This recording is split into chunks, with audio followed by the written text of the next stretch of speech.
বিকেল 5টা এখন। হুট করেই মুড অফ হয়ে গেল। আমার মুড যে কখন কিভাবে সুইং হয়ে যায় আমি নিজেও জানি না। তবে আমার মুড ঠিক করার জন্য একটা রাস্তা আছে।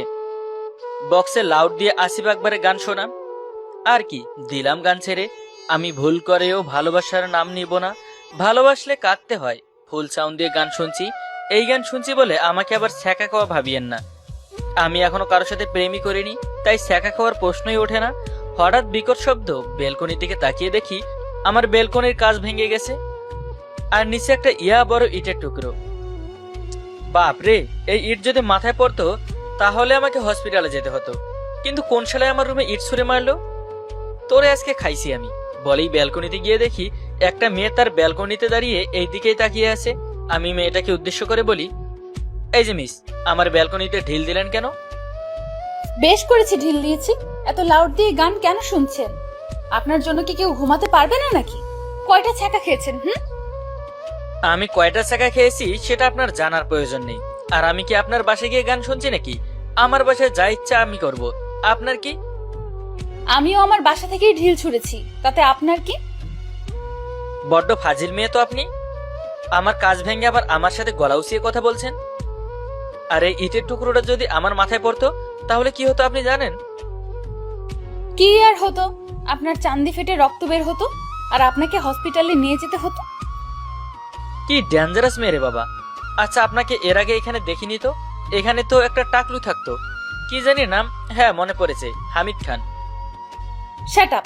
আপনার সাহস হয় কি করে আমার আব্বুর নামে উল্টাপাল্টা কথা বলার? আমিও বেশ করেছি বলেছি, প্রয়োজন হলে আবার বলবো। বেয়াদব ছেলে, বড়দের সম্মান দিতে জানে না, ফালতু কোথাকার। বলেই মেয়েটা রুমে চলে যায়। কত বড় সাহস, আমাকে বেয়াদব বলে, আবার ফালতু। তোমাকে তো আমি দেখে নেব রাগিনী। এখন আপাতত পরিচয়টা দেয়া যাক। আমি রাফসান, এবার অনার্স ফার্স্ট ইয়ারে পড়ছি। আমি ছাড়াও আমাদের বাসায় আব্বু আম্মু আর ছোট একটা বোন আছে, ওর নাম রিয়া। এবার ক্লাস 5-এ পড়ছে। আমার আম্মুকে আমি খুব ভয় পাই, খুব রাগী আম্মু। হাই স্কুলের প্রিন্সিপাল বলে কথা। রুমে এসে ফ্রেশ হয়ে নিচে আসতে আম্মু বলে, তোমার রুম থেকে এমন চেঁচামেচির শব্দ আসলো কেন? কি হয়েছে? কই না তো আম্মু, আমি তো বক্সে গান শুনছিলাম। তোমার কি আর কোনো কাজ নেই সারাদিন গান শোনা ছাড়া? আর তোমাকে বলেছি না বিকেলে রিয়াকে পড়াতে? আমি তো কিছুক্ষণ আগেই কলেজ থেকে আসলাম আম্মু। হয়েছে, আর কোনো অজুহাত দিতে হবে না। যাও গিয়ে পড়তে বসো, আর রিয়াকেও পড়াও। আমি মাথা নেড়ে ঠিক আছে বলে কোনো রকমের দৌড়ে রুমে চলে আসি। বাপরে, মনে হচ্ছিল এতক্ষণ আমি রিমান্ডে ছিলাম। রিয়াকে ডেকে ভাই বোন পড়তে বসি।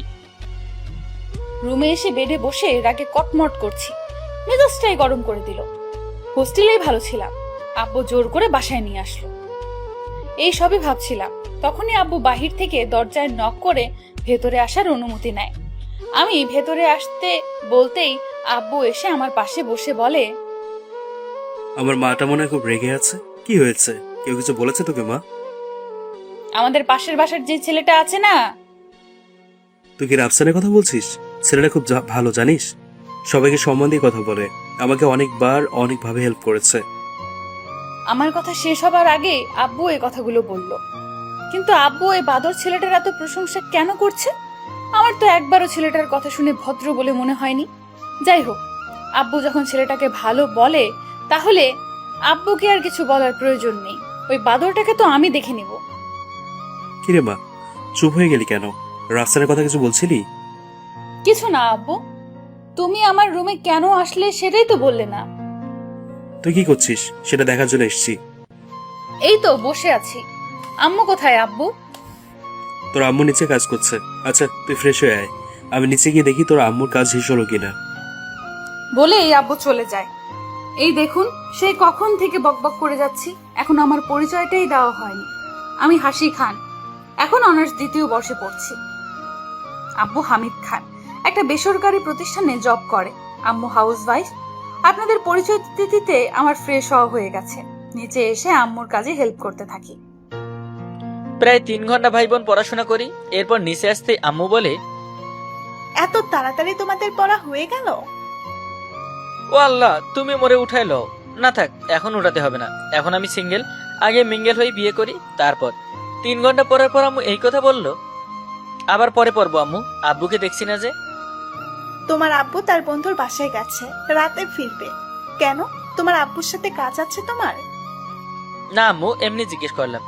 আর কিছু বলার সাহস হলো না, তাই উঠে রুমে চলে আসি। রুমে ভালো লাগছে না, ব্যালকনিতে এসে একটা চেয়ার টেনে বসে পড়ি। সন্ধ্যার পরিবেশটা কি মনোমুগ্ধকর! এত সুন্দর পরিবেশ দেখলে এমনি মনটা ভালো হয়ে যায়।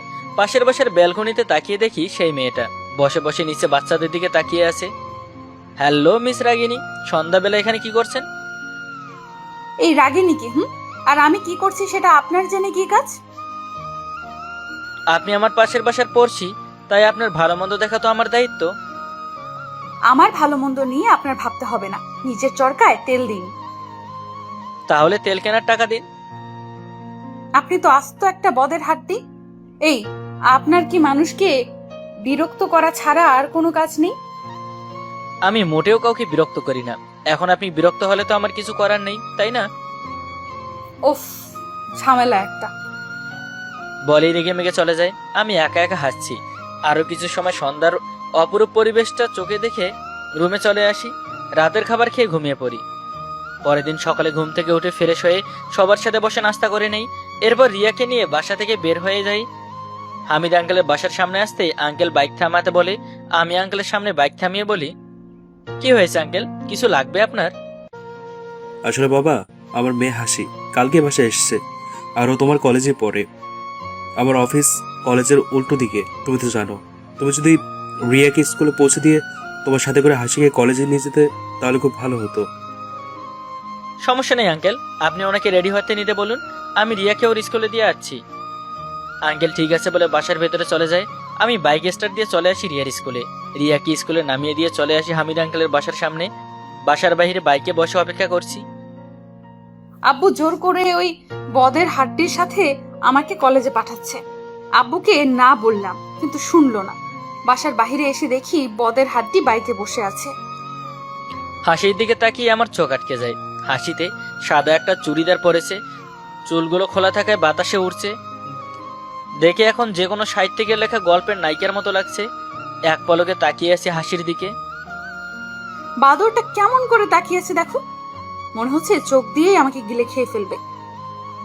সাবধানে যেও বাবা, আর আসার সময় তোমার সাথে করে নিয়ে এসো। ঠিক আছে আঙ্কেল, আপনি সে নিয়ে চিন্তা করবেন না। আপনার মেয়ের সকল দায়িত্ব এখন আমার। সকল দায়িত্ব ওর মানে? কি বলছে বাদরটা?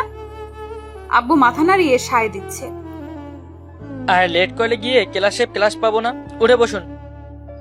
আব্বু সামনে, তাই কিছু বললাম না, চুপচাপ বাইকে উঠে বসি। আব্বুকে বিদায় দিয়ে কলেজের দিকে যেতে থাকি। ভুল করে যেখানে সেখানে ব্রেক করবেন না, তাহলে মেরে সোজা হসপিটালের বেডে শুইয়ে দেব। আমার এত শখ নেই আপনার সাথে ধাক্কা খেতে। নিজেকে কি যে ভাবেন আপনি। আমি নিজেকে কি ভাবি সেটা ভাবতে হবে না, সামনে তাকিয়ে বাইক চালান। সামনে তাকিয়ে তো চালাচ্ছি। আচ্ছা আপনি কোন ইয়ারে পড়েন? আপনার থেকে এক ইয়ার উপরে। আপনি জানেন কি করে আমি কোন ইয়ারে পড়ি? আব্বু বলেছে। আচ্ছা, আপনার মতো বদের হাড্ডির এত প্রশংসা আব্বু কেন করে? স্বর্ণকারে আসল স্বর্ণ চিনে, তাই। আমি আমাদের এলাকার সবচেয়ে ভদ্র আর নম্র ছেলে। আপনার সাথে কেন যে ঝগড়া হলো সেটাই ভাবছি আমি। আপনি ভদ্র আর নম্র, তাহলে বদের হাড্ডি কে? সেটা মনে হয় আপনি হবেন, কারণ সবাই তো আমাকে গুড বয় বলেই জানে। আপনার সাহস তো কম নয়, আপনি আমাকে বদের হাড্ডি বলছেন? আপনি যে আমাকে বললেন তার বেলায়। আপনার সাথে কথা বললে ঝগড়া হবে এখন, তার চেয়ে ভালো চুপ থাকা। এরপর আর একটা কথাও হয়নি দুজনের মাঝে। কলেজে আসতে হাসি আমাকে বাই বলে চলে যায়। কি মেয়ে রে বাবা, ধন্যবাদও দিল না। সমস্যা নেই, পরে নিয়ে নিব, হাতে এখনো অনেক সময় আছে। বাইক পার করে বন্ধুদের কাছে চলে যাই। কিছু সময় সবাই আড্ডা দিয়ে ক্লাসে চলে যাই। এক এক করে সব ক্লাস শেষ করে বাইরে আসতে দেখি হাসি আমার বাইকের সামনে দাঁড়িয়ে আছে। আমি বাইকের দিকে হাঁটতে থাকি। হঠাৎ করে ঝুম বৃষ্টি শুরু হয়। হাসি দৌড়ে কলেজের ভেতরের দিকে যেতে থাকে। আমিও দৌড়ে কলেজের ভেতরে চলে আসি। আশেপাশে তাকিয়ে দেখি কিছু ছেলে আমার দিকে লালসার দৃষ্টিতে তাকিয়ে আছে। নিজের দিকে তাকিয়ে দেখি শরীরের কিছু অংশ দেখা যাচ্ছে। সাদা ড্রেস পরায় এমনটা হয়েছে। বৃষ্টিতে পুরোই ভিজে গেছি। হঠাৎ করেই রাফসান ওর শার্ট খুলে আমার গায়ে জড়িয়ে দেয়। রাফসান শার্টের নিচে একটা টি শার্ট পরায়। আমি শার্টটা ভালো করে জড়িয়ে নিই। রাফসান ছেলেগুলোর কাছে গিয়ে সবার গালে থাপ্পড় দিয়ে বলে, একটা বৃষ্টিতে ভিজে এই অবস্থা দেখে লালসার দৃষ্টিতে তাকিয়ে আছিস? ঘরে মা বোনের থেকেও এভাবে তাকাস? একটা কথা ভালো করে শুনে নে, তুই যদি অন্যের বোনকে সম্মান করিস তবেই অন্য কেউ তোর বোনকে সম্মান করবে। কথাগুলো আশা করি বুঝতে পেরেছিস। রাফসানের কথা শুনে ওর দিকে তাকিয়ে আছি। সত্যি ছেলেটাকে যতটা খারাপ ভেবেছি তার চেয়ে হাজার গুণ ভালো। যে ছেলে মেয়েদের সম্মান করতে জানে। ছেলেগুলোকে আরো কিছু কথা বলে হাসির পাশে এসে দাঁড়াই। হাসি এখনো আমার দিকে তাকিয়ে আছে। আমি কিছুটা ঝুঁকে হাসির কানে ফিসফিস করে বলি, সে নিশ্চয়ই সম্মানে মায়েরই সন্তান। আমার এই অবস্থা দেখে মজা না নিয়ে আমার পাশে দাঁড়িয়েছে। এখন বুঝতে পারছি কেন আব্বুকে বলেছে আমার সকল দায়িত্ব ওর। এমন করে তাকিয়ে থাকলে তো আমার প্রেমে পড়ে যাবেন। আমার কথা শুনে হাসি কিঞ্চিত হেসে মাথা নিচু করে নেয়। লজ্জা পেয়েছে নাকি বুঝতে পারছি না। কিছু সময় পর বৃষ্টি কমে এলে হাসিকে নিয়ে বাইকের কাছে আসতেই হাসি আমার দিকে শার্ট এগিয়ে দিয়ে বলে, ধন্যবাদ আপনাকে। আর এই নিন আপনার শার্ট। এখনো অনেকটা পথ বাকি আছে। রাস্তায় এমন আরো অনেক বাজে ছেলে আছে, আপনার কাছে রেখে দিন, অন্য এক সময় নিয়ে নিব। ঠিক আছে, এবার তাহলে বাসায় যাওয়া যাক। আমি ঠিক আছে বলে বাইকে উঠে স্টার্ট দেই। হাসি আমার কাঁধে হাত রেখে বাইকে উঠে বসে। বাইকের আয়নার দিকে তাকিয়ে দেখি হাসির মুখে কিছুটা লজ্জা স্পষ্ট, আর ঠোঁটের কোণে অদ্ভুত এক মায়াবী হাসি লেগে আছে। আমিও কিঞ্চিত হেসে বাইক টান দেই। কিছু সময়ের মধ্যে হাসির বাসার সামনে এসে পড়ি। হাসি বাইক থেকে নেমে আমাকে ধন্যবাদ দিয়ে মুচকি হেসে ঠোঁটে ঠোঁট রেখে বাসার ভিতরে চলে যায়। আহা, কলিজাতে যেন শীতল হাওয়া বয়ে গেল। আর সময় নষ্ট না করে বাসায় চলে আসি। বাসায় এসে দেখি আব্বু বসে আছে। আব্বুর সাথে কুশল বিনিময় করে আম্মু কোথায় জানতে চাই। আব্বু বলে আম্মু এখনো আসেনি। যাক, আজ আর কোনো প্রশ্নের মুখোমুখি হতে হবে না। রুমে এসে চেঞ্জ করে নিচে এসে 2 কাপ কফি বানাই। বাইরে এখনো ঝিরিঝিরি বৃষ্টি পড়ছে, আর বৃষ্টি হলে আমার কফি খেতেই হবে। আব্বুকে 1 কাপ কফি দিয়ে রুমে চলে আসি। ব্যালকনিতে গিয়ে হাসির ব্যালকনিতে তাকিয়ে দেখি আমার দিকে তাকিয়ে আছে। নীল রঙের একটা ড্রেস পরেছে, চুলগুলো এখনো ভেজা, দেখতে খুবই সুন্দর লাগছে। এত সময় লাগে আপনার চেঞ্জ করতে? সে কখন থেকে এখানে দাঁড়িয়ে আছি। আপনি আমার জন্য এখনো দাঁড়িয়ে আছেন? কিন্তু কেন? এই রে, এখন কি বলি? যাই হোক, বুঝতে দেয়া যাবে না আমি যে ওর উপর লাট্টু হয়ে গেছি। আপনার শার্টটা কালকে দিয়ে দেব, এটা বলার জন্য। শুধু শার্টের কথা বলার জন্য এখানে দাঁড়িয়ে আছেন? কেন, অন্য কোনো কারণ হতে পারে নাকি? সেটা তো আপনিই বলতে পারবেন। আচ্ছা, আপনি তো আমার সিনিয়র, তাহলে আমাকে কেন আপনি করে বলেন? তাহলে কি তুমি করে বলবো? বলতেই পারেন, আপনি যেহেতু আমার ছোট। আচ্ছা ঠিক আছে, বলবো। তাহলে আপনাকেও তুমি করেই বলতে হবে। আমাদের বয়সের ডিফারেন্স মাত্র 1 বছরের। ঠিক আছে, তা বাসায় জিজ্ঞেস করিনি ভিজে কেন বাসায় এসেছেন? আব্বু জিজ্ঞেস করেছিল, সবটা বললাম। আমার আব্বু আম্মু তো তোমার খুব প্রশংসা করে। আচ্ছা, তুমি কি সত্যি গুড বয়, নাকি আমার চোখে তোমার গুড বয়ের বিষয়টাই পড়ে না?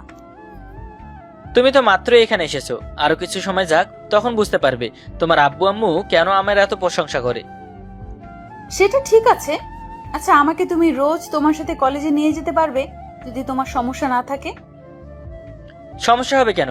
আমি তোমাকে আর সাথে করে কলেজে নিয়ে যাব? না, বলা তো যায় না, তোমার গার্লফ্রেন্ড যদি আবার রাগ করে। আমার এসব ঝামেলা নেই, কিন্তু তোমার বয়ফ্রেন্ড রাগ করবে না শুনলে? বয়ফ্রেন্ড? তাও আবার আমারও এসব নেই। আচ্ছা, তুমি দেখতেও কিউটের ডিব্বা, তাহলে তোমার গার্লফ্রেন্ড নেই কেন? বর্তমানে বয়ফ্রেন্ড নিজের পায়ে দাঁড়াতে দাঁড়াতে গার্লফ্রেন্ডের বিয়ে হয়ে তার বাবু নিজের পায়ে হাঁটতে শিখে যায়, আর বয়ফ্রেন্ড বেচারা হয়ে যায় মামা। তাই এসব কথা ভুলেও মাথায় আসেনি। তুমিও তো দেখতে মাশাআল্লাহ খুব সুন্দর। অনেকেই তো তোমাকে প্রপোজও করেছে নিশ্চয়ই। অনেকেই প্রপোজ করেছে, বাট মন কখনো কাউকে আপন ভাবেনি, তাই এসবে যায়নি।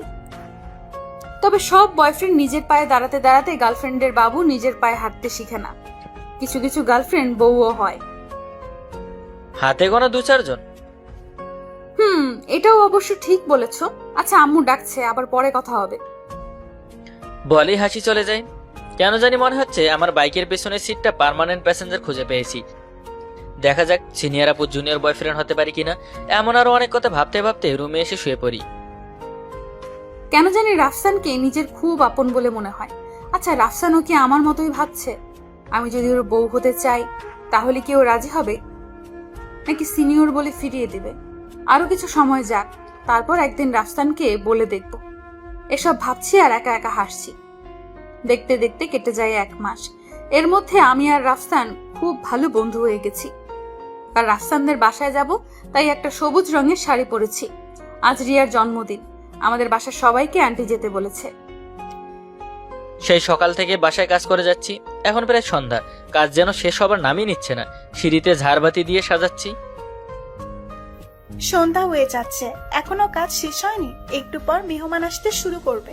তোমার কাজ শেষ হবে কখন? আমি তো সেই সকাল থেকেই করছি আম্মু। তোমাকে কতবার বললাম বাহির থেকে লোক আনি, তুমি তো শুনলে না। একা একা কতটা করা যায়? বন্ধুর বোনের বিয়েতে একা সবকিছু করতে পারো, আর নিজের বোনের জন্মদিনে একা করতে সমস্যা? তাড়াতাড়ি কাজ শেষ করো। বলেই আম্মু চলে যায়। উফ, আমি যেন রোবট। বললো আর করে ফেললাম। কাজ শেষ করতে করতে 7টা বেজে যায়। রুমে গিয়ে ফ্রেশ হয়ে চেঞ্জ করে নেই। আম্মু কিছুদিন আগে একটা সবুজ রঙের পাঞ্জাবি এনে দিয়েছে, সেটাই পরে নিচে চলে আসি। এসে দেখি আস্তে আস্তে সবাই আসছে। দরজার দিকে তাকিয়ে আমার চোখ স্থির হয়ে যায়। হাসি একটা সবুজ রঙের শাড়ি পরেছে। কাকতালীয় ভাবে দুজনেই সবুজ ড্রেস পরেছি। আমাদের মনের মিলটা তো খুবই সুন্দর। হাসিও আমার দিকে তাকিয়ে আছে। রাফসানেতে স্থির হয়ে আছে আমার চোখ দুটি। সবুজ রঙের পাঞ্জাবি পরেছে। সবুজ রংটা মনে হচ্ছে রাফসানের জন্যই তৈরি করা হয়েছে। আরো বেশি কিউট লাগছে। দুজন দুজনের চোখের দিকে তাকিয়ে আছি। কিরে, এখানে দাঁড়িয়ে পড়লি কেন? আয়, ভেতরে আয়। হাসি ওর আব্বুর কথায় চমকে ওঠে। আমিও বাস্তবে ফিরে আসি। আম্মু আঙ্কেলের কাছে গিয়ে বলে, আরে ভাইজান, এসেছেন আপনারা? আসুন, ভেতরে আসুন। কেমন আছো হাসিমা? আলহামদুলিল্লাহ আন্টি, ভালো আছি। আপনি ভালো আছেন? খুব ভালো আছি। তোমাকে দেখে আরো বেশি ভালো লাগছে। আসো আমার সাথে। ভাইজান, ভাবিকে নিয়ে আসুন। হাসিকে দেখে আম্মুর চোখ মুখে যে আনন্দ দেখলাম, আমার জন্য কখনো দেখিনি। তাতে কি, হাসিকে দেখে যদি আম্মু এতটা খুশি হয়, এর মানে আম্মু হাসিকে পছন্দ করে। আমার রাস্তা ক্লিয়ার হয়ে যাবে। কিছু সময় সবাই মিলে কেক কাটে। সবাই খুব আনন্দ করছে।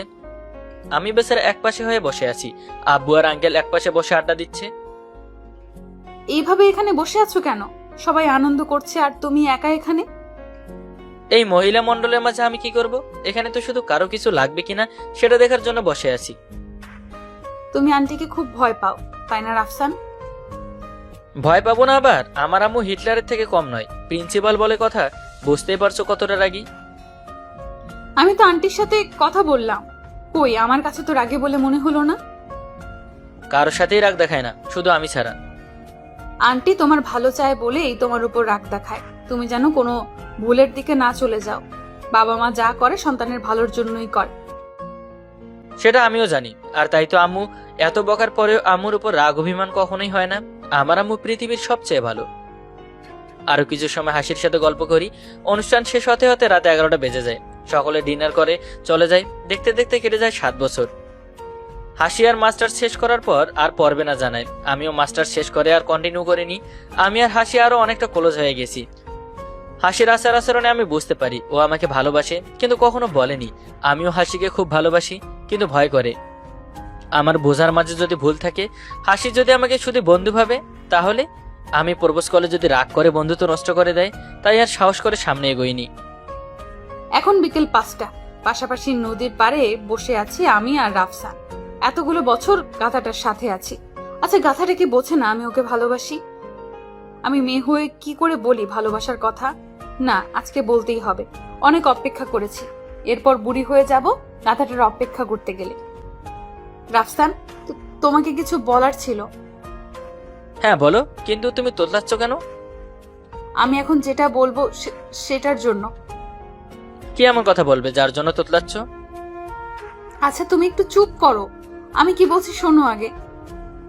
আচ্ছা, এই চুপ করলাম। এখন বলো কি বলতে চাইছো? হাসি মাথা নিচু করে ঘন ঘন নিঃশ্বাস ফেলছে। কি এমন বলবে যার জন্য এমন করছে? হাসি হুট করে আমাকে জড়িয়ে ধরে বলতে থাকে, অনেক অপেক্ষা করেছি তোমার মুখ থেকে ভালোবাসি কথাটা শোনার জন্য, কিন্তু তুমি তো একটা গাধা। কখনো আমাকে বুঝতেই পারলে না। আমি তোমাকে ভালোবাসি আর তোমার বউ হতে চাই।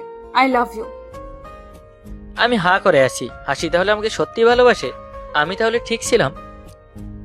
আমিও তোমাকে অনেক আগে থেকেই ভালোবাসি হাসি। তোমাকে যেদিন প্রথম আমি বাইকে করে কলেজে নিয়ে যাই, তোমাকে সাদা ড্রেসে দেখে আমি সেদিন থেকেই তোমার প্রেমে পড়ে গেছি, কিন্তু বলার সাহস হয়নি আই লাভ ইউ টু। হাতারাম একটা, তুমি আগে কেন বললে না? তাহলে এতদিনে কত কিছু হয়ে যেত, আমাদের বিয়ে হয়ে যেত, হয়তো বাবুও। এখানে কি হচ্ছে বুঝতে হবে না, বাসা গিয়ে ঘুমিয়ে পড়ুন। আর আমাদের বিয়ে ঠিক হলে দাওয়াত দিব, চলে আসবেন সবাই। আর কাউকে ভালোবাসলে মনের মাঝে জমা না রেখে বলে দিন, আপনারও লটারি লেগে যেতে পারে। আজকের মতো আসছি, আল্লাহ হাফেজ, ধন্যবাদ সবাইকে।